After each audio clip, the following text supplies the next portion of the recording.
تو پہلا لفظ جو دجال آیا ہے وہ تو میں نے آپ سے عرض کیا کہ دجال جھوٹا نبی، جس کے بارے میں حضور کی خبر ہے کہ 30 پیدا ہوگا۔ دوسرا ایک عمومی فتنہ ہے دجال، فتنۃ الدجال، عمومی فتنہ۔ وہ کیا ہے؟ اصل میں یہ تہذیب کے جس میں میں اور آپ، واقعہ یہ ہے کہ ہم اس وقت غرق ہیں۔ کسی کے سر کے اوپر تک پانی جا چکا ہے، وہ جا چکا، کوئی گردن تک اس کے اندر ہے، کوئی پیٹ تک ہے، کوئی گھٹنوں تک ہے، لیکن ہم میں سے کوئی اس تہذیب سے بچا ہوا نہیں۔ یہ عالمی تہذیب ہے، دجالی تہذیب، جو شروع ہوئی تھی مغرب سے تقریباً 400 سال قبل، رینائسنس، احیاء العلم۔ لیکن اس احیاء العلم کے نتیجہ کیا نکلا؟ مادی ترقی، ٹیکنالوجی، سائنس بڑھتی چلی گئی، اور اس درجے بڑھتی چلی گئی کہ عروج آدم خاکی سے انجم سہمے جاتے ہیں کہ یہ ٹوٹا ہوا تارا مہ کامل نہ بن جائے۔ چاند کو پاؤں تلے روند آیا انسان، اور ابھی نہ معلوم کہاں کہاں کمندے ڈال رہا ہے۔ لیکن دوسری طرف آسمانی وحی والی ہدایت سے اپنی آنکھ بند کر لی۔ نوٹ کر لیجئے اس بات کو اچھی طرح۔ سورہ بقرہ کا 4تھا رکوع جو ہے قرآن مجید کے فلسفے میں نہایت اہمیت کا حامل۔ اللہ نے انسان کو بنایا زمین کی خلافت کے لیے۔ وَإِذْ قَالَ رَبُّكَ لِلْمَلَائِكَةِ إِنِّي جَاعِلٌ فِي الْأَرْضِ خَلِيفَةً، خلافت عرضی کے لیے آدم کی تخلیق ہوئی۔ دو چیزیں دی گئیں آدم کو، ایک کا ذکر اس رکوع کے شروع میں ہے، ایک کا آخر میں ہے۔ شروع میں علم الاسماء دیا گیا، علم آدم الاسماء كلها ثم عرضهم على الملائكة فقال انبئوني باسماء هؤلاء ان كنتم صادقين۔ ایک علم تو آدم کو دے دیا گیا، علامہ دے دیا گیا، فعل ماضی ہے، ماضی مطلق ہے، دے دیا گیا۔ ایک علم کے بارے میں فرمایا وہ آتا رہے گا تمہارے پاس وقتاً فوقتاً، فَإِمَّا يَأْتِيَنَّكُم مِّنِّي هُدًى فَمَن تَبِعَ هُدَايَ فَلَا خَوْفٌ عَلَيْهِمْ وَلَا هُمْ يَحْزَنُونَ۔ سورہ بقرہ کے 4تھے رکوع کے آخری میں ہے نا، یہ علم تو دے دیا تمہیں۔ ایک علم ہے علم ہدایت، وہ وقفاً وقفے سے وقتاً فوقتاً آتا رہے۔ فَإِمَّا يَأْتِيَنَّكُم مِّنِّي هُدًى فَمَن تَبِعَ هُدَايَ، تو جو میری اس ہدایت کی پیروی کرے گا فَلَا خَوْفٌ عَلَيْهِمْ وَلَا هُمْ يَحْزَنُونَ وَالَّذِينَ كَفَرُوا وَكَذَّبُوا بِآيَاتِنَا أُولَٰئِكَ أَصْحَابُ النَّارِ هُمْ فِيهَا خَالِدُونَ۔ دو چیزیں دی تھی نا، علم اسماء جو آدم کو دے دیا گیا، وہی ہے جو آدم کی نسل کے اندر ایک تناور درخت بن کر یہ فزیکل سائنس اور ٹیکنالوجی کی شکل اختیار کر چکا ہے۔ اس کو اچھی طرح سمجھ لیجئے بات کو۔ آم کی گٹھلی میں پورا آم ہوتا ہے کہ نہیں؟ آم کا درخت کہاں سے وجود میں آتا ہے؟ گٹھلی سے۔ باہر سے تو صرف پانی گیا تھا گٹھلی کے اندر، دو پتیاں کہاں سے نکلی؟ اس کی ابتدائی غذا بھی اس گٹھلی کے اندر موجود ہے۔ بعد میں پانی جو ہے وہ مختلف منرلز لے کر اندر جاتا رہا، اوپر سے جو ہے آکسیجن ملتی رہی۔ آم کا درخت پورا کا پورا گٹھلی میں تھا، لیکن آم کی گٹھلی کو آم کا درخت بننے میں کتنے سال لگتے ہیں؟ چلیے 10 سال لگے۔ آدم کو پورا علم دے دیا گیا، اس کی ایکسفولیشن، اس کا ظہور، اس کا بروز یہ ہوا ہے ان 10,000 سالوں کے اندر۔ وہ درخت اب تناور درخت بن گیا ہے، اصلها ثابت وفرعها فی السماء، اس کی شاخیں آسمان سے باتیں کر رہی ہیں۔ عروج آدم خاکی سے انجم سہمے جاتے ہیں کہ یہ ٹوٹا ہوا تارا مہ کامل نہ بن جائے۔ تسخیر کائنات جو انسان کر رہا ہے وہ خلیفہ کی حیثیت سے کر رہا ہے۔ اسی لیے فرمایا گیا اللہ تعالیٰ نے تمہارے لیے پوری زمین کو جو ہے اور جو کچھ اس کے اندر ہے، نہ صرف زمین بلکہ آسمان، ان سب کو اللہ تعالیٰ نے مسخر کر دیا انسان کے لیے۔ قرآن مجید میں 2 جگہ یہ مضمون آیا ہے۔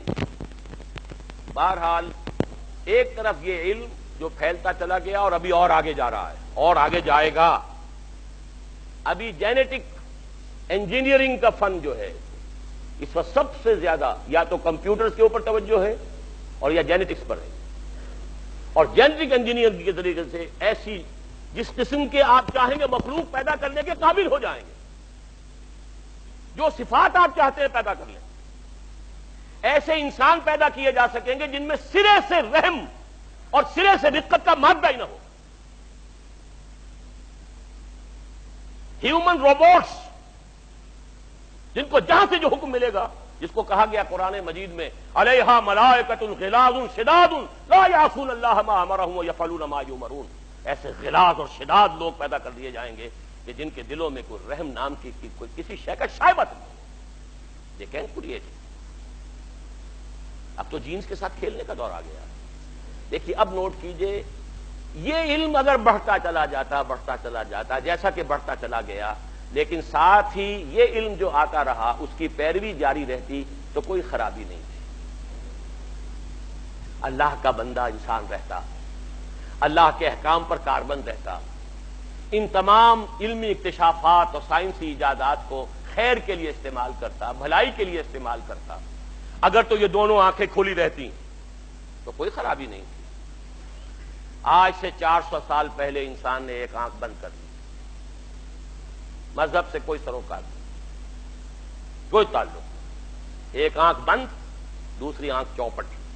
یہی یک چشمی تہذیب ہے, یہی دجالی تہذیب ہے, جو کانی تہذیب ہے جس کی ایک آنکھ ہے دو نہیں.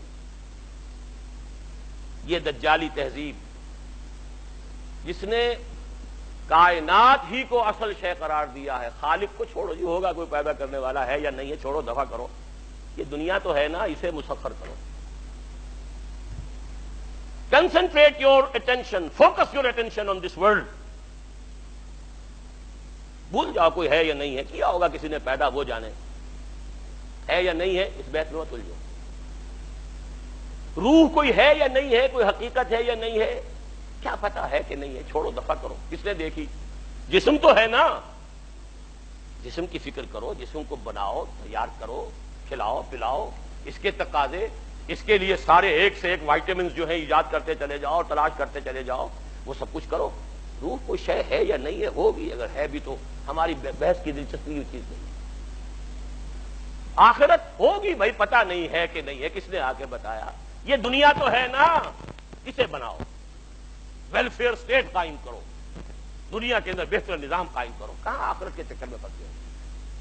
یہ تین چیزیں بمقابلہ تین چیزوں کے. یہ میرا کتاب چاہے 67 کا لکھا ہوا, اسلام کی نشت ثانیہ کرنے کا اصل کام, اس کا تھیم یہی ہے کہ موجودہ تہذیب کو اینالائز کریں گے تو کیا ہے, خالق کائنات کی بجائے کائنات پر توجہ کرو, روح کی بجائے مادے پر توجہ کرو. حیات اخروی سے چھوڑو, ہوگی نہیں ہے, کیا ہے, دنیا کی. یہ جو شفٹ آف ایمفیسس ہوا ہے, ہماری توجہ ادھر سے ہٹ کر ادھر, اب دنیا ہی مطلوب و مقصود, اسی کی رہنائیاں, اسی کی زیبائش, اسی کی سہولتیں, اسی کی بہبود, یہ ہے کہ جو ہمارا مطمع نظر ہے. اس کا نام ہے دجالی تہذیب, اور اسی لیے آتا ہے احادیث میں, اس لیے تمہیں اللہ نے سورہ کہف عطا کی,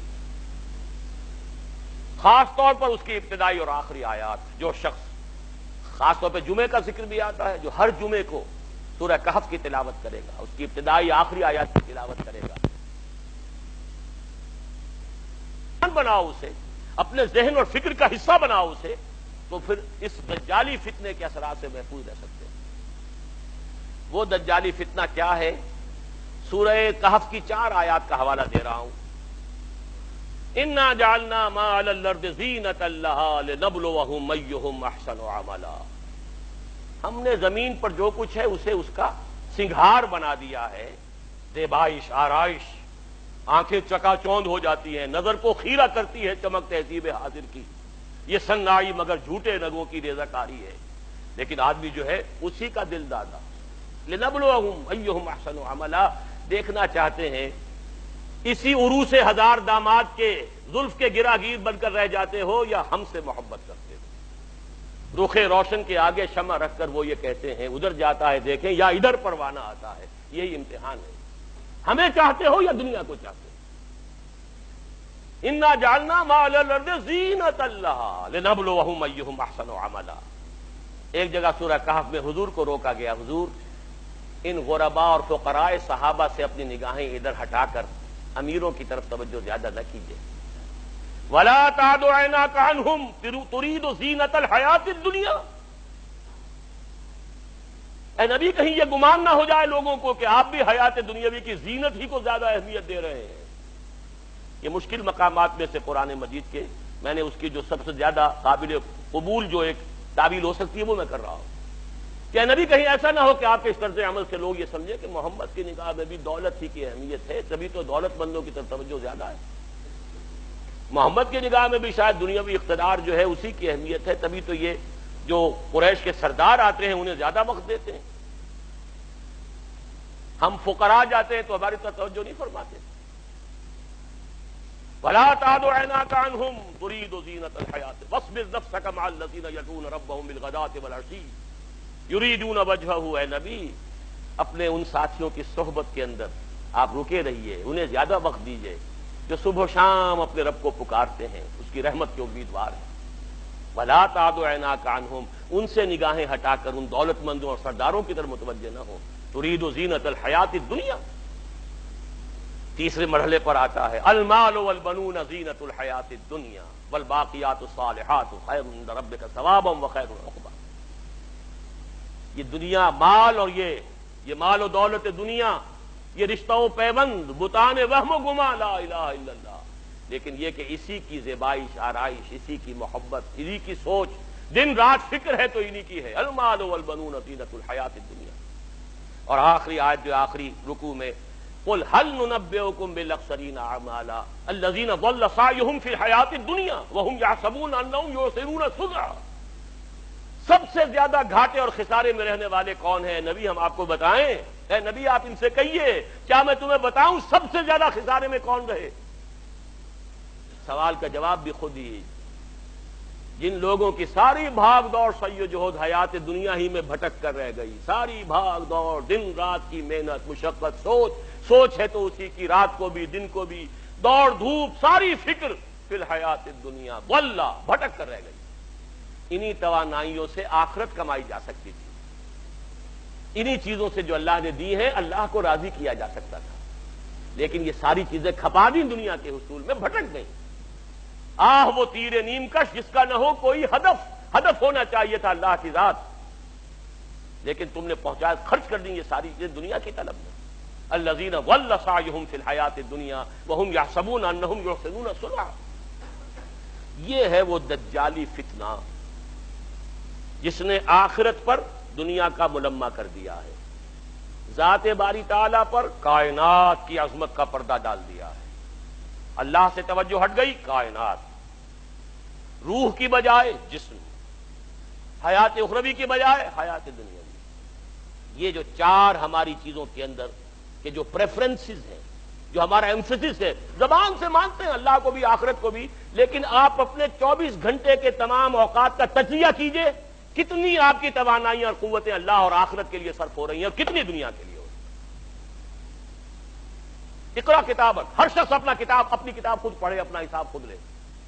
اقرا کتابک کفا بنفسک الیوم علیک حسیبا، ہر شخص اپنا حساب خود کر سکتا ہے۔ 24 گھنٹے شمار کیجئے اس کا کتنا وقت۔ ہاں ٹھیک ہے، بھلے نفس کا علیہ کا حق پر، نفس کا بھی حق ہے، سونے کے لیے بھی وقت ہونا چاہیے، آپ کی اولاد کا لیے یہ حق ہے، لیکن پھر دیکھیے باقی جو کچھ آپ کے پاس ہے توانائی جو آپ نے لگائی ہے کچھ چیز حاصل کرنے میں، اس کا کتنا حصہ ہے جو اللہ اور آخرت کے لیے صرف ہو رہا ہے اور کتنا حصہ ہے جو صرف اس دنیا کی amenities, facilities, luxuries, decoration pieces, کتنے پیسوں سے وہ چیزیں خرید کر لا کر آپ اپنے ڈرائنگ روم سے جا رہے ہیں، کہاں خرچ کر رہے ہیں؟ بہرحال یہ تو ہے ایک عام دجالی فتنہ